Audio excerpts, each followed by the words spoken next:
प्रिय बच्चों, कल पहली तो बात यह है कि जो भूल को सुधार कर लिया जाए कि कल जो है यहाँ पर जो सब्जेक्ट में जो मैथ लिख दिया गया था, मैथ न होकर के साइंस कर लेना, साइंस की पढ़ाई होती। तो कल जो हम लोग पढ़े हैं उसमें रेशम के बारे में पढ़े हैं कि रेशम के कपड़े पहले ये रेशमी कीड़े से बनते हैं, ये रेशम के कपड़े शहतूत के पेड़ पर पाले जाते हैं, मतलब बढ़िया रेशम के लिए, और भी अरंडी फरंडी के पौधे पाले जाते हैं, लेकिन सबसे सर्वोत्तम वो है ये रेशम के कपड़े।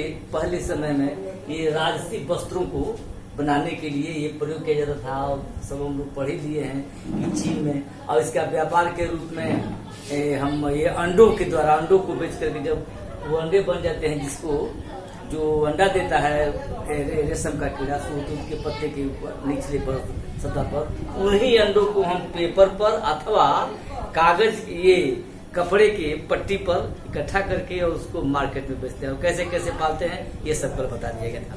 आज हम लोग पढ़ेंगे इन्हीं उसी के तारतम्य में ऊन के स्रोत, सोर्सेज ऑफ वूल। ये जो ऊनी वस्त्र हम पहनते हैं जाड़े में, इसके कौन कौन से स्रोत हैं ये समझ लो बच्चों। ऐसे कि ऊनी वस्त्र हम क्यों पहनते हैं, ऊनी वस्त्र में जो रेशे होते हैं, रेशे में वायु फंसी रहती है। और अभी हम लोग आगे उष्मा के पाठ पढ़ेंगे कि वायु क्या होती है, कि उष्मा की कुचालक होती है। कुचालक का तात्पर्य यह है कि जिस वस्तु से उष्मा आर पार न जाए उसको कुचालक कहते हैं, एक सिरे से दूसरे सिरे पर न जाए। तो ये ऊन की कुचालकता के कारण ही हम इस ऊनी वस्त्र को जाड़े के मौसम में प्रयोग करते हैं, और जाड़े के मौसम में हम ऊनी वस्त्र पहनते हैं ताकि हमारे शरीर की उष्मा बाहर न जाए और शरीर गर्म रहे।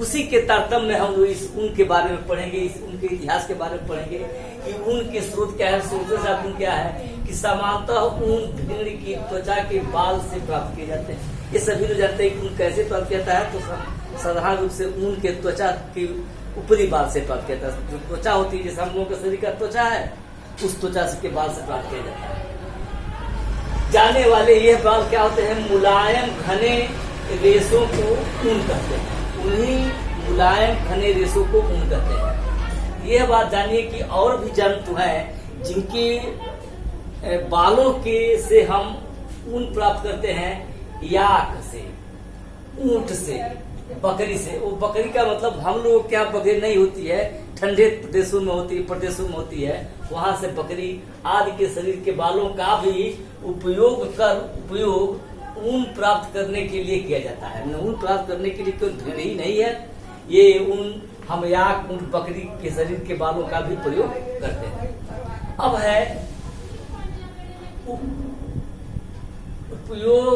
उपयोग में ऊन प्राप्त करने के लिए कहता है ऊन की गुणवत्ता। ऊन की गुणवत्ता को माने ऊन की क्या गुणवत्ता है, तो ऊन की गुणवत्ता विभिन्न प्रकार के भेड़ों से अलग अलग होती है। ये नहीं कि भेड़ों के कई तरह के किस्म हैं, तो सभी भेड़ों के ऊन अलग अलग होते हैं। तो उनकी गुणवत्ता भेड़ों की क्वालिटी पर जो है निर्भर की जाती है। तो अलग अलग भेड़ों की ये इनकी भिन्न जो है प्रकार की ये ऊन होती है। असली जो ऊन होती है उस भेड़ का नाम है मेरिनो भेड़। इसकी ऊन जो है सर्वोत्तम मानी जाती है। मेरिनो भेड़ की ऊन, मेरिनो भेड़ का नाम है। यह जो उसकी जो ऊन होती है वो सर्वोत्तम, सबसे अच्छी ऊन मानी जाती है। ऊन तैयार करने की विधि, ऊन कैसे तैयार किया जाता है, जैसा कि हम अनुभव करते हैं कि हमारे शरीर में देखिए दो जगह बाल है, एक सर का बाल है और दूसरा शरीर के ये रोमे के बाल है। तो ये देखने पर हमको हाथ से जैसे हम लोग टच करते हैं, स्पर्श करते हैं, तो इससे मालूम पड़ता है कि जो सिर के बाल हैं वो रुखर हैं, कठोर हैं, और त्वचा के बाल जो है हल्के मुलायम, जो रोमेदार है, रुआ है, ये हल्के हैं। तो ऐसे ही ये ऊन जो बनाया जाता है, उनके शरीर के अलग अलग भागों से, अलग अलग भागों के बालों से जो ऊन बनाई, जो ऊनी वस्त्र तैयार किए जाते हैं, उनकी गुणवत्ता अलग अलग होती है। जो मुलायम और सॉफ्ट होते हैं वो शरीर के बाल से होते हैं, और जो दाढ़ी का बाल है, जैसे ये हम कहेंगे बाल के 50 शरीर के त्वचा पर हुए अधिक मुलायम, पतले और हल्के होते हैं, ठीक इसी प्रकार भेड़ के रेशे भी दो प्रकार के होते हैं। नंबर एक है दाढ़ी के रूखे बाल। अगर जो भेड़ के सिर के ऊपर और दाढ़ी के नीचे में भाग, मुख के नीचे के वाले भाग को देखें तो वह रूखे वाला बाल होता है। और त्वचा पर स्थित जो बाल होता है ये तंतु रूपी मुलायम होता है। तंतु माने रेशे के रूप में मुलायम होता है। इस प्रकार से हम इन बालों का हम इस्तेमाल करते हैं। तो ये सभी जैसे और जो हैं उनके उसकी बालों के अलग अलग उनकी विशेषताएं होती है। अब इन्हीं बालों का उपयोग करके ऊन बनाने के लिए किया जाता है। अब इसके बाद है भेड़ पालन एवं प्रजनन। भेड़ को कैसे पालते हैं और उसका प्रजनन में उनके वंश की वृद्धि कैसे होती है। भेड़ का पालन एवं प्रजनन। भेड़ शाकाहारी होती है और वे घास तथा पत्तियां खाना पसंद करती है। गड़ेरिया उन्हें हरे चारे के अतिरिक्त दाल, मक्का, ज्वार, खली इत्यादि खिलाते हैं। भेड़ की कुछ नस्लों के शरीर पर घने बाल होते हैं जिनसे बड़ी मात्रा में अच्छी गुणवत्ता वाली ऊन प्राप्त होती है। नस्ली भेड़ों की जन्म देने के लिए नस्ली भेड़ों को जन्म देने के लिए जनक के रूप में उनके चयन की प्रक्रिया को वर्णात्मक प्रजनन कहते हैं। जो असली भेड़ को होती है उसको उसके जनक उससे जो पैदा होने वाले जो है भेड़ होती है उसको हम कहते हैं वर्णात्मक प्रजनन कहते हैं। भेड़ के रेशों को ऊन में संसाधित करने के चरण। भेड़ के जो रेशे हैं उनको ऊन में कैसे आप बनाएंगे, कैसे संसाधित करेंगे, संशोधित करेंगे, उसको मैंने सेट करेंगे, उसकी अलग अलग चरण है। प्रथम चरण, द्वितीय, इसको 4 चरणों में बांटा गया है। बांटने के लिए तो इसको जो है 6 चरणों में बांटा गया है, लेकिन मुख्य रूप से ये कहेंगे 6 को पढ़ लीजिए। तो पहला चरण यह है कि भेड़ के अभी पता चले भेड़ के बालों को ऊन के धागों में परिवर्तित करने की एक लंबी प्रक्रिया होती है। भेड़ के बालों को ऊन के धागे में, भेड़ का बाल है और ऊन के धागे में परिवर्तित करने के लिए एक लंबी प्रक्रिया से होती है। नहीं कि भेड़ बाल को कतर लिया और ऊन तैयार हो गया, इसकी एक प्रक्रिया होती है। पहले चरण में क्या करते हैं कि भेड़ों के बालों की कटाई किया जाता है।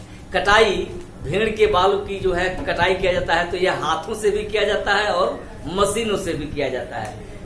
कुशल कारीगर एक भेड़ का एक भेड़ को जो है और मशीन के द्वारा कम से कम 25 भेड़ पाल जाता है। मान लीजिए कुशल कारीगर जो है एक दिन में अगर 2-3 भेड़ को काटता है तो कुशल कारीगर 25 को काट देता है मशीनों से।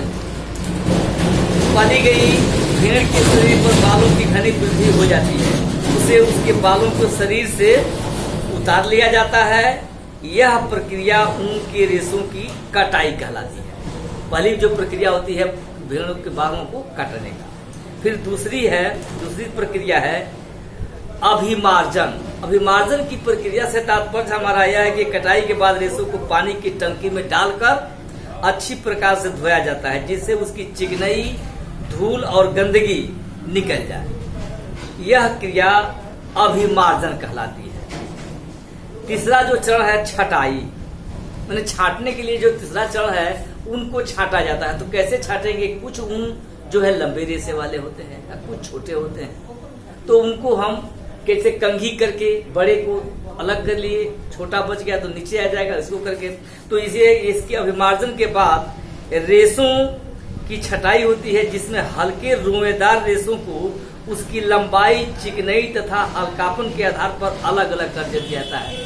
हल्कापन, चिकनाई और लंबाई के हिसाब से अलग अलग, हल्का है, छोटा है, बड़ा है, उसको अलग अलग कर दिया जाता है इस ऊन को। अब चौथे चरण में क्या कहता है? कटाई किया जाता है। अभिमार्जन से प्राप्त रेशों को सुखा लिया जाता है। इस प्रकार प्राप्त छोटे छोटे कोमल व फूले हुए रेशों के ऊन के धागों के रूप में कताई की जाती है। रेशम के धागे के रूप में कताई किया जाता है। कताई करने का काम अलग से मशीन होती है, उसे काट करके धागा टाइप से बनाया जाता है। 5वें चरण में है उसकी रंगाई। जैसे मान लीजिए कि जो भेड़ से जो ऊन प्राप्त किए हैं उसकी रंगाई करेंगे। तमाम तरह की अलग अलग कलर के आपने स्वेटर देखा होगा या कंबल देखा है और उसके लिए अलग अलग रंगों से रंगाई किया जाता है। भेड़ अथवा बकरियों से प्राप्त रेशे प्रायः काले, भूरे अथवा सफेद रंग के होते हैं। ये हम लोग देख चुके हैं कि कैसे होते हैं। तो विविधता पैदा करने के लिए इन रंगों को विभिन्न रंगों में रंगाई की जाती है। इन रेशों को विभिन्न रंगों में रंगाई की जाती है। इस क्रिया को रंग बिरंगे ऊनी रेशे अक्सर आपस में उलझ जाते हैं। रंग बिरंगी जो रेशे होते हैं आपस में उलझ जाते हैं। 6वां चरण है कि ऊनी वस्त्र बनाना। रंगाई के पश्चात प्राप्त रेशों को सुखाकर सीधा किया जाता है और फिर लपेटकर उनसे धागा बनाया जाता है। लंबे रेशों से स्वेटरों तथा छोटे रेशों को काट करके ऊनी वस्त्रों की बुनाई में प्रयोग किया जाता है। ऊनी वस्त्र में और स्वेटर में जो लंबे जो रेशे होते हैं जिसको काट दिया गया है उससे हम स्वेटर बनाएंगे, और जो छोटे होते हैं उससे हम ऊनी वस्त्र बनाते हैं। बस यहीं तक ये पाठ खत्म हो गया। आप अगले दिन इसके बारे में, इसके प्रश्न के बारे में लिखा देंगे और गणित पढ़ाया जाएगा। और सभी अगर जो कहीं कोई कठिनाई होगी तो पूछेंगे। बस मान लो हम तो पढ़ा बनी, लेकिन